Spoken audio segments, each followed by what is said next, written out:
Liberals that tell you Donald Trump is a bad guy or he's racist are faking it. They're not actually angry. If they were, they would be angry at the previous leadership through utter selfishness led to fascist leadership that we're exhibiting right now, experiencing right now.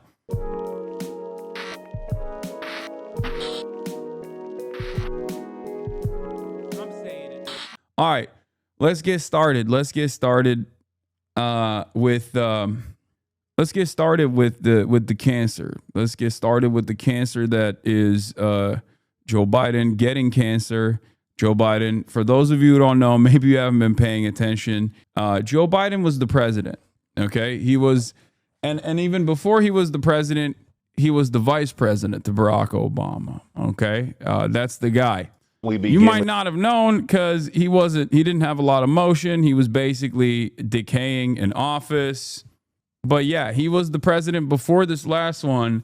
And a lot of the stuff that he did, especially in like the last year of his presidency, pretty much handed the victory to Donald Trump. This is something that is not up for debate at this point. I feel like most liberals up until this like cancer announcement was pretty much universally recognizing that the number one most responsible party beyond the Republicans was Joe Biden for the Trump victory, right? And of course, things change because liberals, when they hear about someone who is like truly a repulsive monster or genuinely like an evil person getting cancer or dying, they instantly whitewash. They instantly have to launder their reputation. Like when George W. Bush dies, you will see this exact same phenomena take place. When Dick Cheney dies, well, when Dick Cheney dies, I feel like, I mean, that's the rapture probably. Like he is Satan incarnate. So I feel like, you know, the world will be moving and shaking, right? I just don't understand I get the tendency for civility. I get the tendency that liberals have where a big part of what the media's job is to specifically normalize the actions and normalize the actions that presidents take when they're in office. Normalize that violence, normalize the structural forms of oppression that people are experiencing.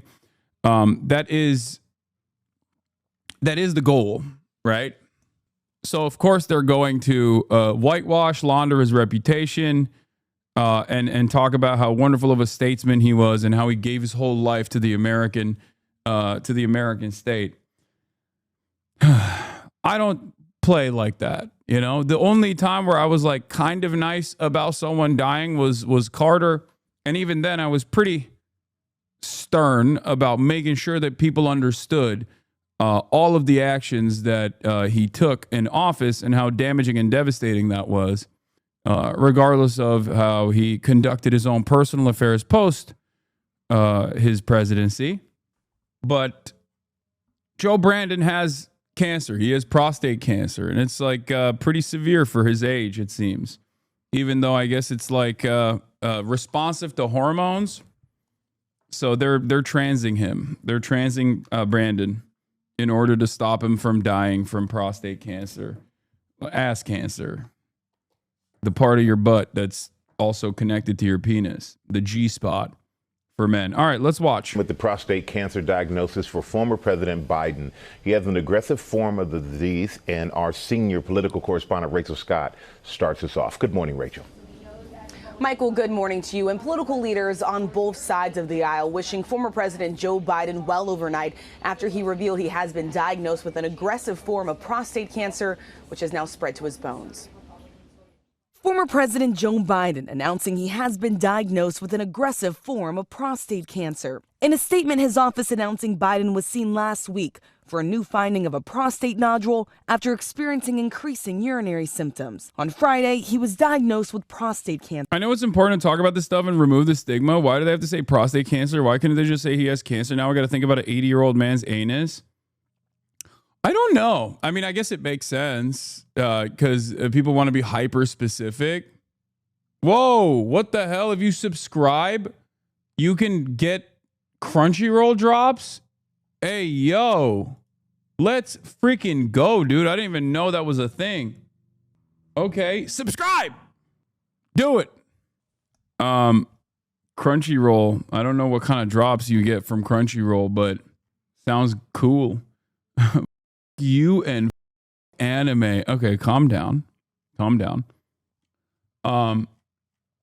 Let's I got excited when I saw the Crunchyroll drop. Let's continue with Brandon. Cancer, which has spread to his bones. The cancer characterized with a Gleason score of 9, which medical experts say indicates the cancer cells are likely to grow and spread rapidly. His office noting while this represents a more aggressive form of the disease, Thank you, the cancer Fizz appears to be Sloppy hormone Cobbler. sensitive, which allows for effective management. At 82, Biden was the oldest sitting president when he left office in January, dropping out of the 2024 race amid concerns over his age and health. The former president recently appearing on The View. How are you? How you doing? I'm well. The family's well, thank God. Stop Things giving are a moving shite. along, Thank you for the 30. and we're getting squared away. Overnight, political leaders sending their well wishes. President Trump, a longtime opponent, saying he was saddened to hear about his diagnosis. Writing, "We extend our warmest and best wishes to Jill and the family, and we wish Joe a fast." Yeah, that was whack, by the way. I was expecting more smoke from Trump, and I feel like we'll still see something today. I said this yesterday. I suspect we'll see something from Trump that's a little bit more Trumpian rather than this basic, like, oh, well wishes, love the guy bullshit. Obviously, he didn't write this himself. Like, I know. By the way, just so you're aware, finasteride decreases the risk of benign prostatic hyperplasia and low Gleason score prostate cancers, but it can potentially increase the risk of aggressive forms of prostate cancer like what Brandon has. Not fear-mongering, because I still think having a full head of hair is still worth it. Yeah, thank you for telling me that. And then saying not fear-mongering, but you could probably get Biden's incredibly extreme form of ass cancer. Thanks, chatter. I'm definitely not fearful after that not fear-mongering that you just dropped in the chat. Thank you for the tidbit. God damn. Here I was thinking, like, fantastic. My hair pills are also saving me from getting prostate cancer. And the chatter has to come in and be like, actually, you're probably going to get a worse version of it. You know, it is what it is. All right, Brandon. And successful recovery. Biden's Vice President Kamala Harris calling Biden a fighter. "I know he will face this challenge with the same strength, resilience, and optimism that have always defined his life and leadership." Yo, has Obama said something yet? Because Obama was one of the last. Like, I don't know if he, I mean, I'm sure he has at this point, right? He must have. No? Yes? Wait, he must have said something on Twitter. I think he might have literally been the last person to say something about it. Out of all the major figures that have been in his life, Obama was noticeably absent from the conversation until later in the day. 5 p.m. Okay, 4:56 p.m. Not too bad.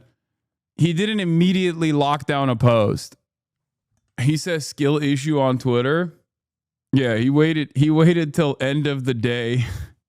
Michelle and I are thinking of the entire Biden family. Nobody's done more to find breakthrough treatments for cancer in all its forms than Joe. Why are they acting like Joe Biden literally was in the lab cooking up new forms of cancer treatment? I don't understand. What is this like when did this happen? He's the president, dude. He wasn't in the lab going, all right, Jack, how do we fix this cancer? What are we doing? Where is this coming from? Is it because he said that he wants to find a cure for cancer? Because I remember when he said, I want to find a cure for cancer, everybody was laughing because they were like, oh, classic. Like, that's his pie in the sky bullshit thing that he says he's going to do. Every president has one. I don't understand. Like, I guess he's so indefensible overall that they just have to make stuff up to be like, nobody's done more to find breakthrough treatments for cancer in all forms than Joe. And I'm certain he will fight this challenge with his trademark resolve and grace. We pray for a fast and full recovery. No, I know he said he would cure cancer, chatters. I know. Brandon, on the campaign trail, said he was going to cure cancer, and we all laughed about it. And the reason why we laughed about it, because that's a thing to say. You're the goddamn president. Like, I don't understand. I don't understand why he was like, he said that and then wait, okay, I work in cancer research. Biden's moonshot funding was historic and vital. Okay, thank you. Fair is fair.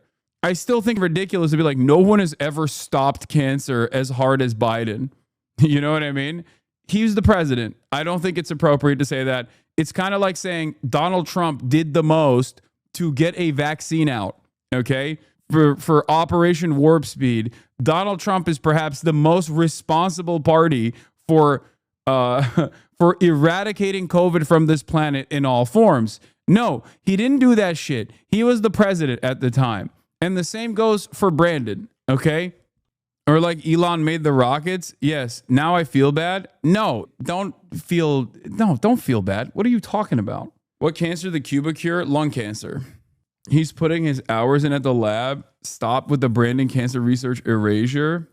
Yeah. Anyway, for hours before the news, Beto O'Rourke was talking shit about Biden giving Trump the presidency. I kind of chuckled. I mean, it's true. He's right to say it. And even like Jake Tapper, who is a careerist who's trying to, re-enter the conversation and basically present himself as a legitimate journalist, is actively trying to he's actively trying to talk about how he was actually one of the brave journalists that talked about Biden's age, even though he came into the conversation far too late. Okay, Jake Tapper. And it's ironic because every single one of these guys are now going to turn around and be like, my bad for saying all these mean things about Brandon because he has cancer now. And it's like, why would that change the dynamic? Like, why would that change the dynamic at all? Like, he's still the same bad guy. He's still absolutely the guy who was defended by mainstream media figures, defended by the party, regardless of his mental acuity, his mental deterioration that was like something that you can experience. It was very visible. It was in broad daylight. Anyone that tries to shelter you from that truth is lying. And not only that, but he also was a major ultra-Zionist who allowed Israel to do most of this death and destruction. And he loved it so much. He loved Israel killing children so much that not only did he lie about it, like not only did he lie about why Israel must kill children because Hamas is decapitating children or whatever, all these other like insane things that he said that his own team would have to go back to the media and be like, he never saw those photos. I don't know where he's coming from. But also on top of that, he loved it so much that he lost election. He is the second most responsible party for the Trump victory beyond Donald Trump. He is more responsible than Kamala Harris is. Okay? This, I thought, was well established. All of a sudden, we're supposed to throw this out. But the news of Biden's cancer diagnosis prompted some top Dems to call for conversation about the former president's cognitive abilities to seize. Personally, I don't think the fact that Biden is even in worse shape than we knew should cause us to call off the reckoning. This is what I mean. It's like liberals are going to, once again, actively try to pull back on the criticisms of Biden because he has cancer shit. But he was the president. And not only was he the president, but he did a lot of evil when he was the president, as most presidents do. But some of that evil and selfishness led to an even more evil and more selfish fascist leadership to take power. So no, I'm sorry. I actually do think Donald Trump is a fascist. A lot of people that say that are faking it. Okay? That's it. Liberals that tell you Donald Trump is a bad guy or he's racist or it's Mango Mussolini are faking it. They're not actually angry. If they were, they would be angry at the previous leadership through utter selfishness led to fascist leadership that we're experiencing right now. That's it. Conversations about Biden's mental acuity should be more muted and set aside for now. Is he struggling through this? No, I don't think it should be. I think, for the record, and Beto O'Rourke is correct about this. Okay, he's right. He's cooking here on the Pod Johns, and I'm gonna I'm going to explain this once again. I think people that actually dial back and have a more muted approach to Brandon right now are going to still look like they're defending Brandon and his administration, which in some ways they are, because I think a lot of liberals in positions of prominence are genuinely afraid of looking like they were wrong. And instead of recognizing that they were wrong and that they were duped and that they participated in this like secret cover up of the president whose brain was melting in broad daylight, instead of openly saying like, yeah, this was up, is a cause for distrust amongst the American population, we're not going to do that again. They're like, yeah, I still think we should not criticize Biden. I mean, he has prostate cancer. He's 90 years old. He up the country already, and he's 90. Okay, he got all of his wishes. He finally became president. Sure, he was demented in the process and probably doesn't know that he was president, doesn't know what time it is, but like he still got that wish across, you know? I don't care. I don't care that he has prostate cancer. This does not change the equation, and it shouldn't change the equation for you, and it shouldn't change the equation for honest brokers, okay? People who are honestly talking about Biden's legacy need to be honest. Stop running defense. Leadership. And former President Obama praying for a fast and full recovery for his former number two, saying nobody has done more to find breakthrough treatments for cancer in all of its forms than Joe. And I am certain he will fight this challenge with his trademark resolve and grace. The former president's cancer diagnosis comes nearly 10 years after his beloved son, Beau, lost his battle with brain cancer. That loss motivating Biden to establish the Cancer Moonshot Initiative. We can end cancer as we know it. I committed to this fight when I was vice president. It's one of the reasons why, quite frankly, I ran for president. And we are told that the former president spent the weekend in Delaware and that both he and his family are now reviewing treatment options with his doctors, George. Okay, Rich, of course, we are all wishing him the very best. Now we have more on the prostate cancer diagnosis for former President Biden. He has an aggressive form of the disease. We're going to bring in our chief medical correspondent, Dr. Tara Narula. A Gleason score 9 out of 10, and we know that it has also unfortunately spread to his bones. So what does all this mean?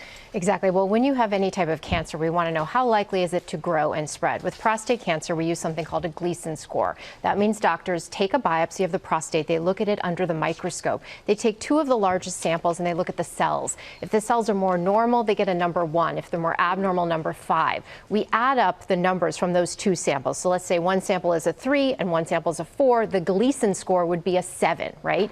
In general, the Gleason score ranges from 6 to 10, with 10 obviously being the worst or most aggressive. His score was a 9. So definitely tells us a more aggressive cancer, more challenging prognosis, more likely to spread. And as you said, we heard it did in fact spread to the bones. We know that that is a place where prostate cancer usually spreads. That means it is a stage 4B. Like, call me ridiculous, okay? Call me an idealist if you want. But I don't think this is like, I don't think the American presidency is like Make-A-Wish shit. You know what I mean? Like, I don't think that we should be treating this as simultaneously the most powerful position on the planet, but also like something that a guy just kind of deserves and should get. And we shouldn't actually criticize this immense power and how this immense power was wielded by a dude whose brain was melting. You know, how silly of me. How silly of me to say such things, that we should not treat the American presidency as though it's, a Make-A-Wish kid getting his dreams realized. This is crazy. This is before we even talk about the genocide. You know what I mean? This is before we talk about like what he did in his last year in office. It was completely psychotic. Even like before October 6th, there's plenty of stuff that you can criticize the Brandon regime.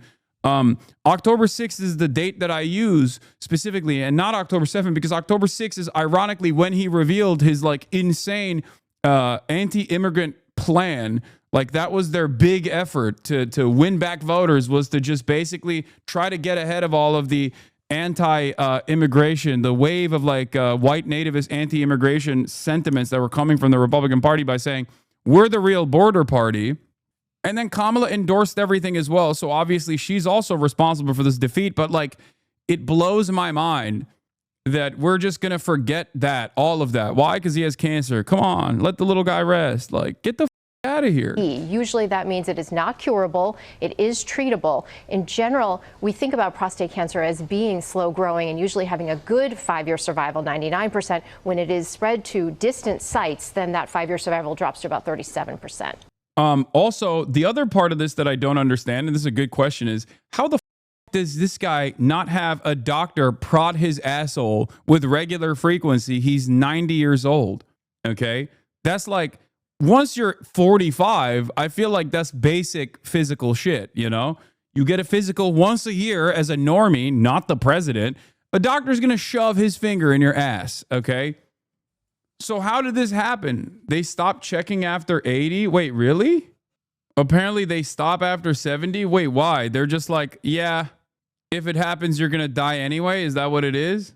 And I also, is there also a guideline for presidential checkups? I feel like presidents probably still get like a more comprehensive checkup, including the ass prodding.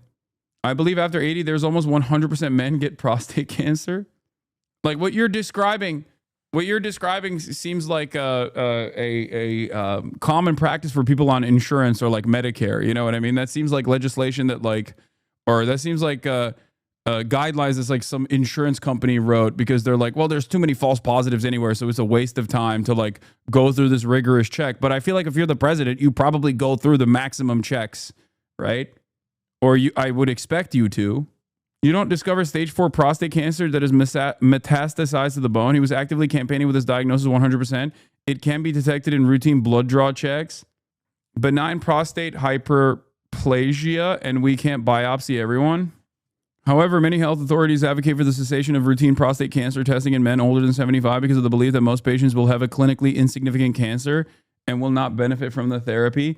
Damn. So if you're a dude and you make it to like 75, you already have ass cancer. Like that's what the medical consensus is on this, where they're like, yeah, you probably have it. That is terrifying to think of. Holy shit. If only Brandon actually eliminated cancer when he was president, like he said he was going to do, then, you know, I wouldn't be so concerned. All right, let's continue. In the statement released by the former president's office, it notes that he's considering hormone treatment. So how does that work, and what does that tell you? So when we talk about hormones for this, we're talking about androgen deprivation therapy. That means depriving the body of testosterone or androgens, which we know is a fuel for prostate cancer cells. So by either blocking the production of testosterone or the ability of testosterone to reach the cells, you're hopefully slowing the growth. So we know that with prostate cancer of this stage, we usually use hormone therapy to basically improve quality of life, maybe give somebody more years. Of course, hormone therapy also comes with its own side effects. Former president's 82. Actually, yeah. So age obviously factors into everything. We see prostate cancer usually rise with increase in age. It's the average age of diagnosis is 68. But certainly when you look at factoring in what are we going to treat this person with, you look at age, their health status, their quality of life that they want, their life expectancy, all of that factors into the treatment plan. Well, we are all wishing him the best. Yes, without a doubt. All right, Doc, thank you so much for that. Joe Biden has been diagnosed with an aggressive. I also need to explain something to you guys, and I did this yesterday as well, but it bears repeating. In 2019, we knew that Joe Biden's health had diminished.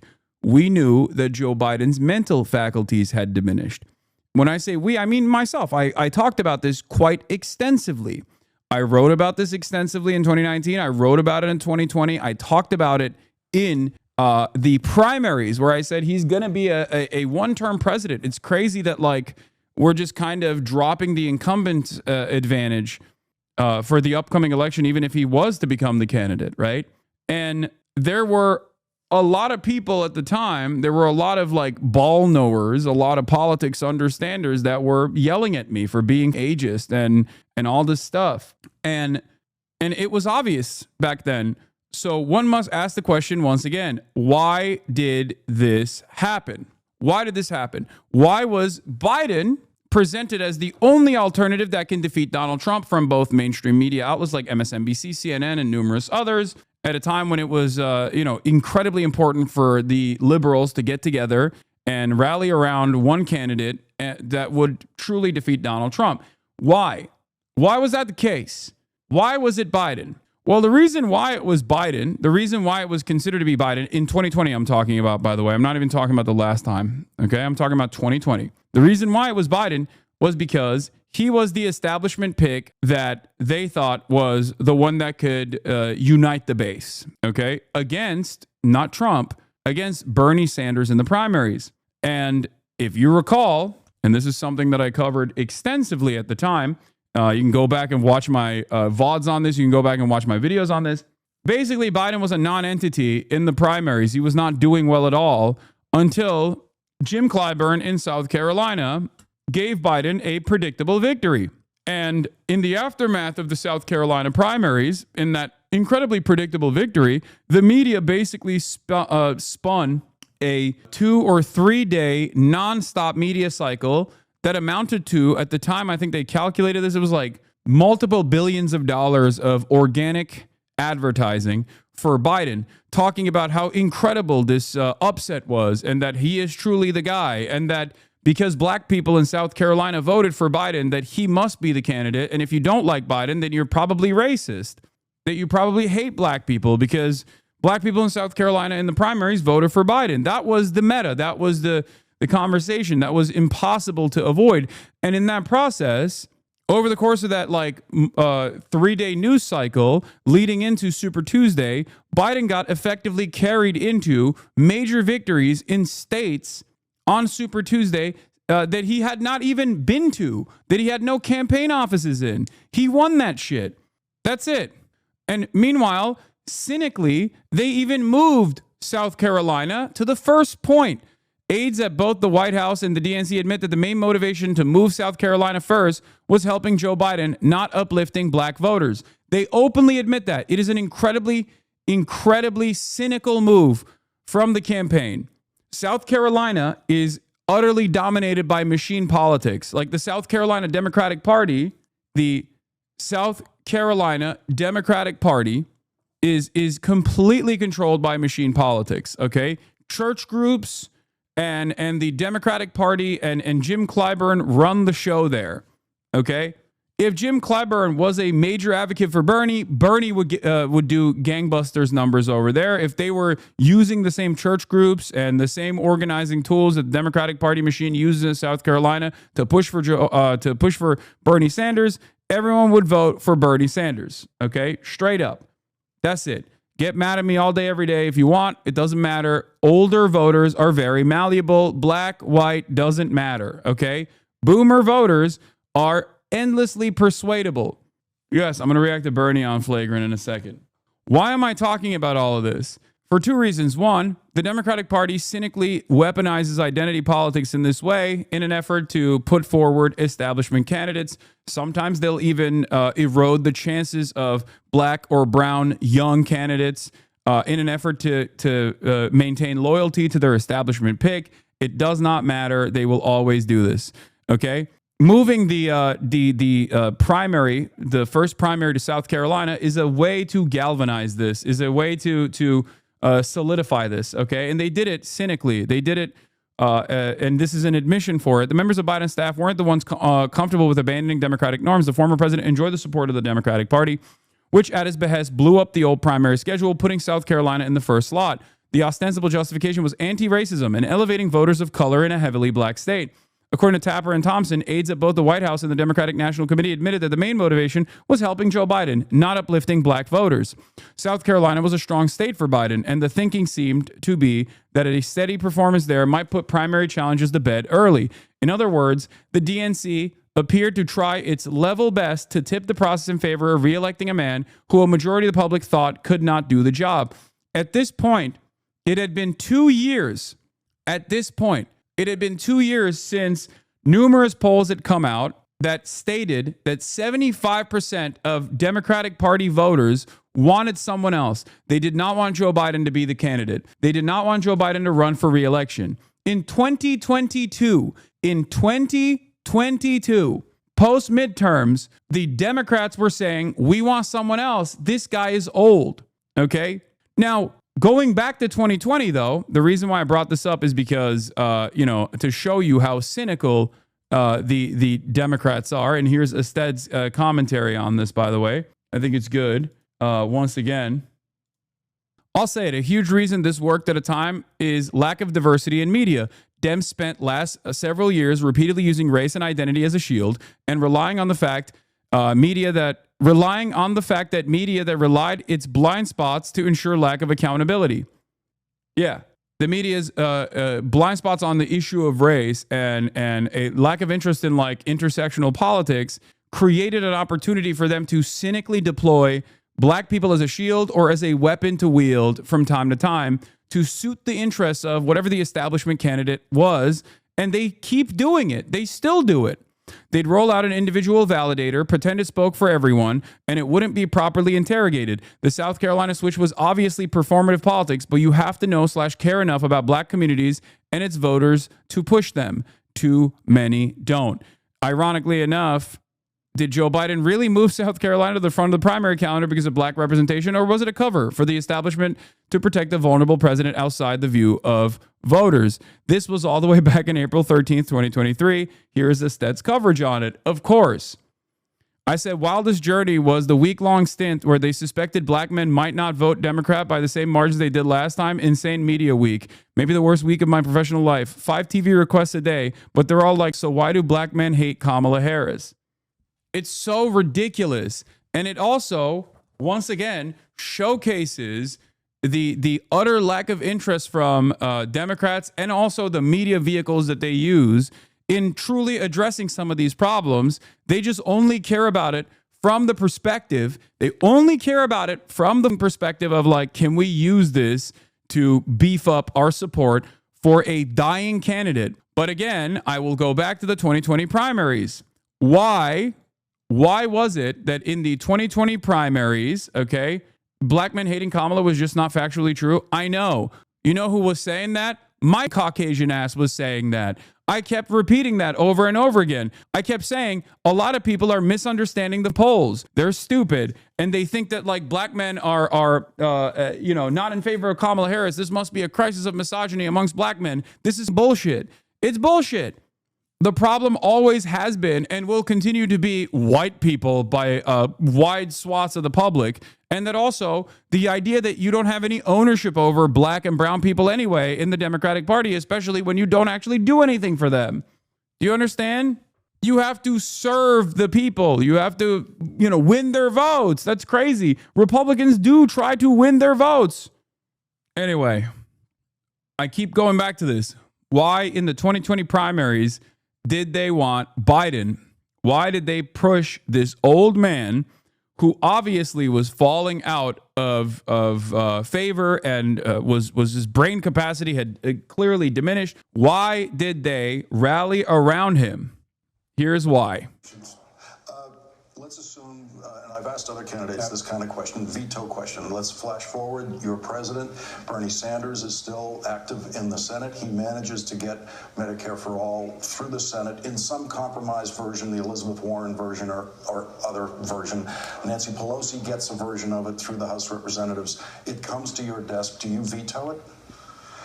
I would veto anything that delays providing the security and the certainty of health care being available now.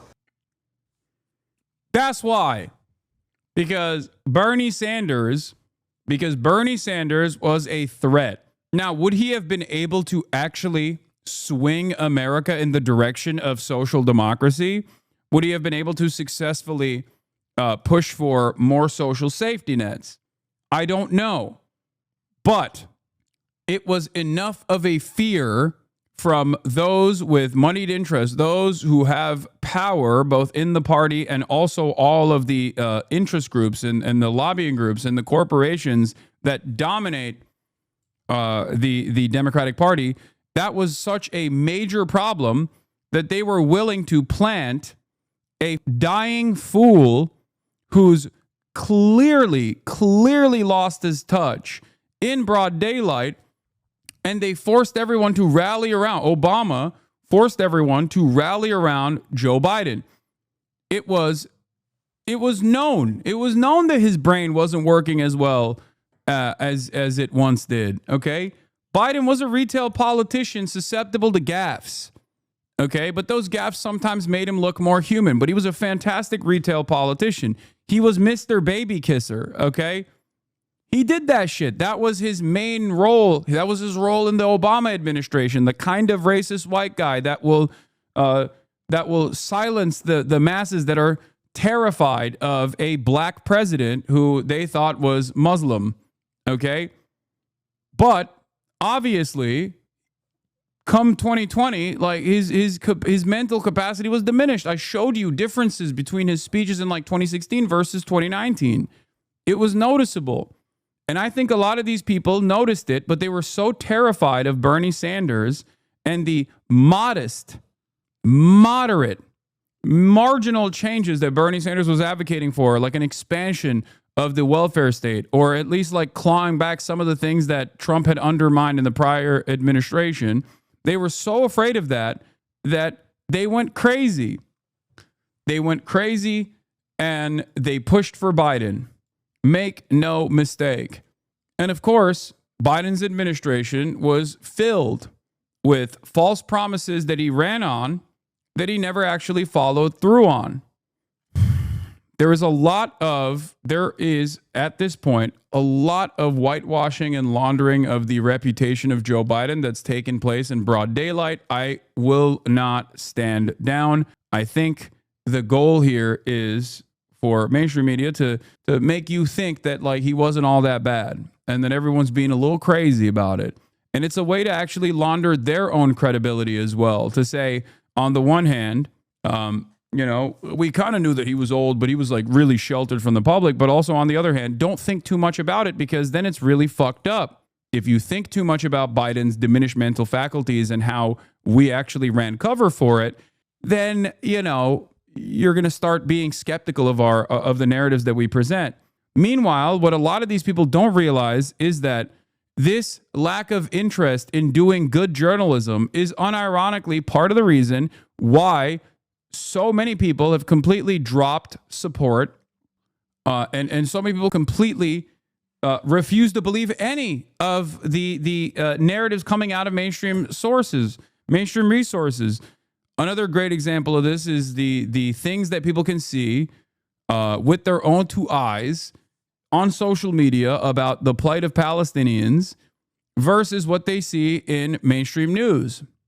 There are some good reasons for why people distrust mainstream narratives, and there are some bad reasons why people distrust mainstream narratives. Like COVID is a great example of a bad reason for why people just completely stopped listening to mainstream news. They were like, fuck this. They're lying to us every step of the way. Meanwhile, they actually were following their primary function of creating a sense of security, like a security environment, getting their notes from epidemiologists in an effort to make sure that this new novel disease was not killing people by the millions, which they still failed on, so it doesn't even matter. They were, at that point, disseminating information, and yet a lot of people were very frustrated by the information that they were presenting and hated them and looked for alternative avenues. Form of prostate cancer. His office revealed the diagnosis yesterday, saying that it had spread to his bones. It was found after a nodule was discovered. The statement goes on to say that while this represents a more aggressive form of the disease, the cancer appears to be hormone sensitive, which allows for effective management. The news has led to an outpouring of support from leaders across the political spectrum. President Donald Trump saying, quote, he's wishing Biden a fast and successful recovery. And Biden's old boss, former President Barack Obama, praised his ability to fight this challenge with his trademark resolve and grace. What the Joining fuck? me now to discuss, Dr. Jamin Brahmbhatt, urologist at Orlando Health Medical Group Urology. Good morning to you. Welcome to CNN This Morning. Good morning. Happy Monday. So I want to start with what we heard there, that this cancer is hormone sensitive. I think prostate cancer is extremely common for older men. Can you talk about what it means for treatment, this aspect of the hormone sensitivity? So we diagnose over 300,000 men with prostate cancer a year. Out of those, only about 5 or 7% we will diagnose like President Biden's diagnosis, where they already have metastases through the rest of their body. So we do have lots of treatment options, but because it's already metastasized, because it's already elsewhere, the options are also very limited. So we can't do anything that's curative. You can't cure it. So I saw some of these statements where he'll have a recovery, we support, but the reality is the cancer is always going to stay with him. So the treatments that are out there are more medical based, either hormone treatments, steroid treatments, radiation treatments. They're all there to stabilize the cancer or slow down its progression. So I'm hearing you saying this movement to his bones, this is really the development that is remarkable here and what will make it so difficult. Absolutely. Like if it wasn't in his bones and it was localized, the life expectancy is almost 100% over 5 years. But in individuals like him, it would be about 37% over the next 5 years. We have been seeing the former president doing interviews. He attended the funeral for the Pope. Can you talk about, from a practical standpoint, what kind of impact treatment or even dealing with the disease can have on a person's day-to-day life? To be honest with you, this week alone, I've diagnosed like 4 men with prostate cancer. 2 of them were just like President Biden. Majority of men can live normal lives. They can, and they can be functional. But it just all depends on how these treatments. This prostate cancer diagnosis press release seems like it was released to try and move the conversation away from the cover-up of his mental declines. I don't think so. But regardless, it doesn't change my assessment of the situation, and it shouldn't change your assessment of the situation. I don't care. Like, I think that no matter what, whether he had cancer or not, I mean, I said this after. I said this like during the election season, where I was like, he's most likely going to die after he leaves office. And yes, of course, people predictably have rushed to defend him and defend his legacy when he certainly does not deserve any sort of defense over his legacy, and he deserves scrutiny over his legacy. But of course, the media will never do that. Treatments are doing and how the body's reacting to them.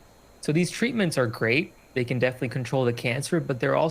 Bro, you're a joke, bitching about this old-ass loser as Donnie Deathcamp is tearing everything down around us. Good call. Good to see your priorities straight. Yes. In the process of like what is the main story that's like dominating the news cycle, as someone whose primary focus is to engage in critical media analysis, I'm going to obviously counter a lot of the overwhelming sea of support messages coming from mainstream media.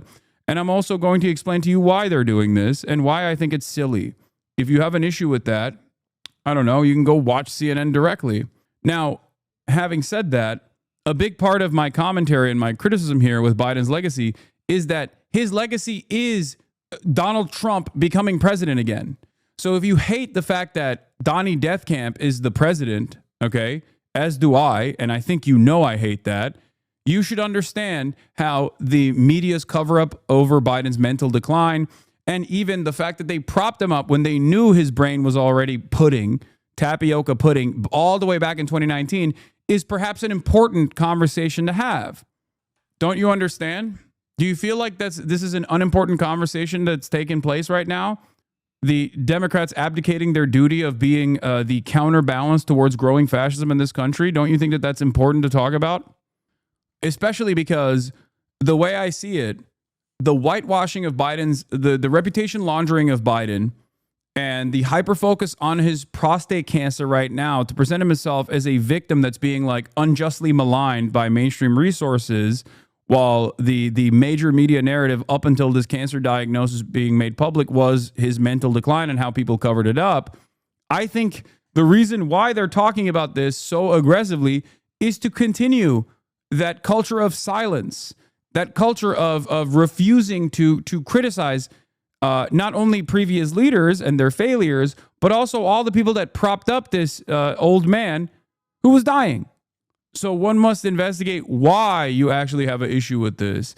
And I suspect part of the reason why you have an issue with this is because you think he is an old man who I'm unjustly yelling at. That's where your real concern comes from. But you also recognize, as do I, that, you know, that would be ridiculous, and people would yell at you if you were to present the argument from that perspective. So you have to take this other angle where you're like, well, you should be talking about Mango Mussolini or Mr. Cheeto. And it's like, I do every day. I do, as a matter of fact. Even when I'm talking about Biden, I'm covering this from the perspective of like how Biden's inability to cope with the reality around him and his selfishness to hold on to this office, or even his selfishness in terms of like running for office to begin with, led to Donald Trump's second victory. That's it. What is this? Zoram Amnani needs your help. What? Volunteer needed. Any lovely supporters speak fluent Turkish and want to help with a quick project? Not looking at you, Eric Adams. I mean, I could help with this. Also very high risk in terms of some of the side effects. So I think he can be normal. I see a lot of my patients that are normal, that can function, can drive, can do the things they want to do, continue on with their jobs. But if the cancer progresses and there is pain in the bones, there is excessive fatigue or hot flashes, other side effects, then they may be limited. For President Biden, I think it's way. I mean, Elon is directly responsible for people not getting early warnings for tornadoes and dying due to cuts to NOAA. Agreed. Yes. Just way too early. Like, everyone's being very positive. We should, but we won't know how these treatments are working. We don't even know how many of these treatments him and the family are going to choose to move forward with. It's funny how you always lose the libs over the dumbest shit. No, it's fine. There are lines in the sand that I draw, okay? Obviously, I gear my commentary towards like as broad an audience as possible, but when something is directly at odds with the way I see the world, like, I'm going to let it be known. And if that actually frustrates liberals because they're hyper focused on civility politics and only understand politics about from the framework of like resisting against Trump and right-wing movements or whatever, then yeah, they're going to drop the ball on this kind of stuff. My job is to also try and get those people to wake up to the reality that their party that claims to represent their best interests is routinely dropping the ball for very selfish reasons. And I understand that's part of the difficult decision making, right? You talked about diagnosing people. I can't imagine what those conversations are like. Yeah, and they can be very, very tough. I know when I have to diagnose cancer in the office, like, it's a very sensitive, emotional conversation. So I think the best thing that we can do as a public is give them their time, give them their space, and then let's see what happens over time. I think love and support goes a long way, and this is what I tell all family members. Okay. Arlette, what are you learning this morning? Okay, President Joe Biden is at his home in Wilmington, Delaware with his family as they are reviewing the next steps of what treatment will look like after he was diagnosed with an aggressive form of prostate cancer that has spread to his bones. Now, to provide a bit of a timeline here, last Monday, we learned that Biden recently was evaluated after a small nodule was found on his prostate. A statement that was released yesterday by his personal office, they said that he had been experiencing increasing urinary symptoms. Then this last Friday, he in fact received that prostate cancer diagnosis that has metastasized to his bones. Now, Biden's and his family and a team of doctors will now be working to determine what that treatment will look like. But certainly this is a moment that is quite challenging and devastating for the president's family, as well as many political allies. There has been an outpouring of support from both sides of the aisle since this diagnosis was announced.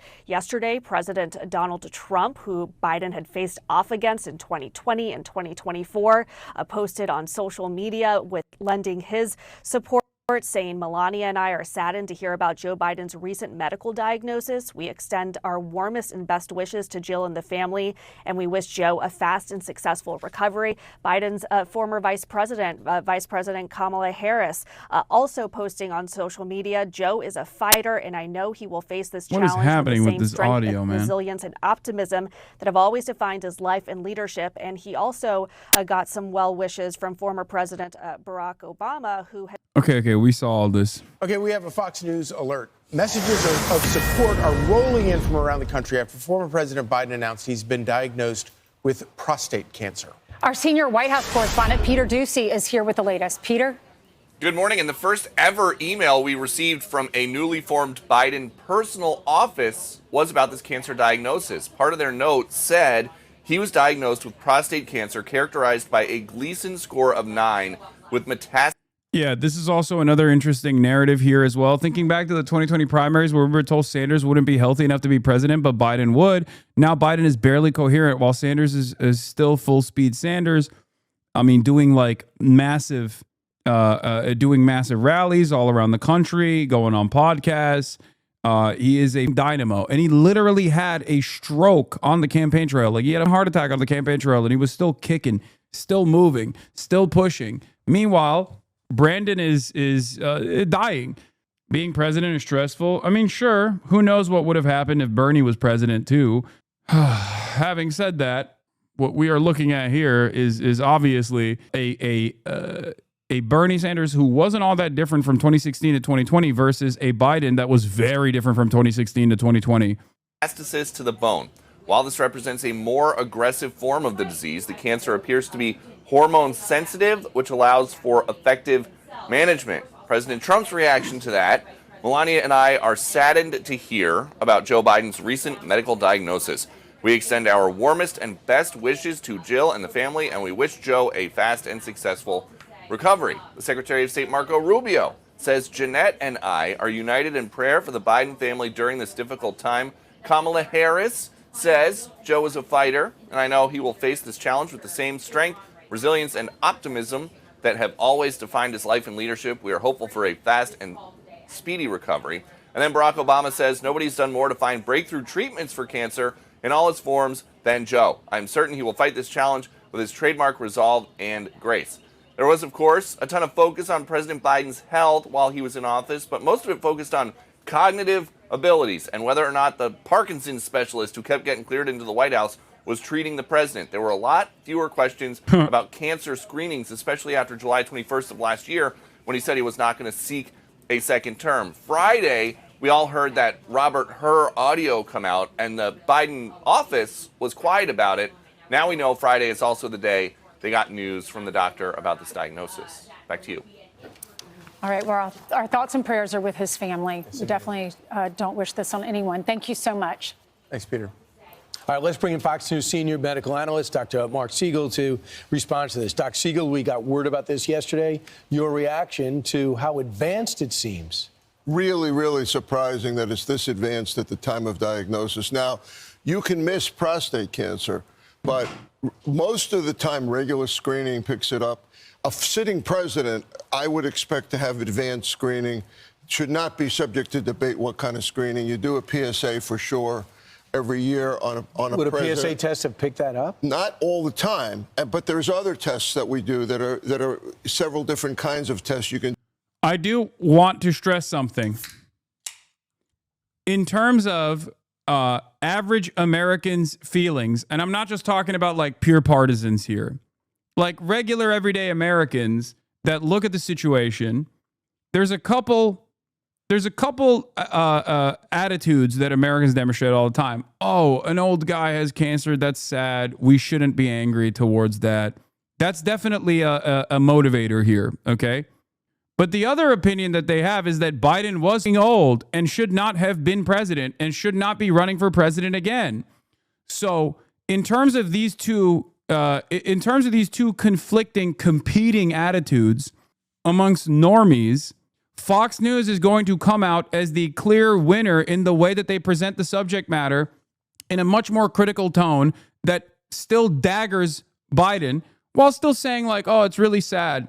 But make no mistake, I question the mainstream narratives here. Like, why are the Democrats running cover for Biden's legacy? Why are the Democrats running cover for Biden's mental acuity that they knew was fucked up? If they keep hammering on this narrative over and over again, then they are going to, for average Americans, they're going to look more honest.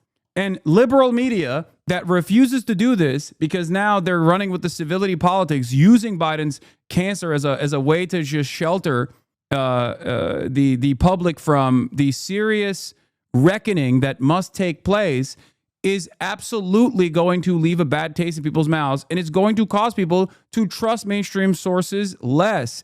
It's also going to make people despise the Democratic Party more. I'm telling you right now, it is important to not drop the ball here. It is important to also still say, look, thoughts and prayers, but it doesn't, ultimately this doesn't change the dynamic that like he should have not kept going. It was clear that he couldn't keep going. Have you played the Crab song, or has lamestream media neutered you? I have not played the Crab song because he is still alive, and I will not be playing the Crab song. I don't play the Crab song until someone actually passes. Like there's a likelihood that he survives this. Do in addition to the PSA, but the PSA would pick it up the majority of the time. If he's diagnosed by somebody feeling a nodule, that's not these days the way we do it most of the time. Also, most of the time prostate cancer is diagnosed without symptoms. It has to get really pretty far advanced usually before you could have urinary symptoms leading towards urinary retention. Thank God they found it. He's a fighter. He's been through a tremendous amount in his life, not politically, we're talking, with his son, with his wife, with his daughter. 2 aneurysms. 2 aneurysms, atrial fibrillation. He's been through a lot health-wise, but I am absolutely shocked that they didn't find this earlier. And Dr. Siegel, now that we know it's metastasized, it's in his bone, how long has this cancer been in his body?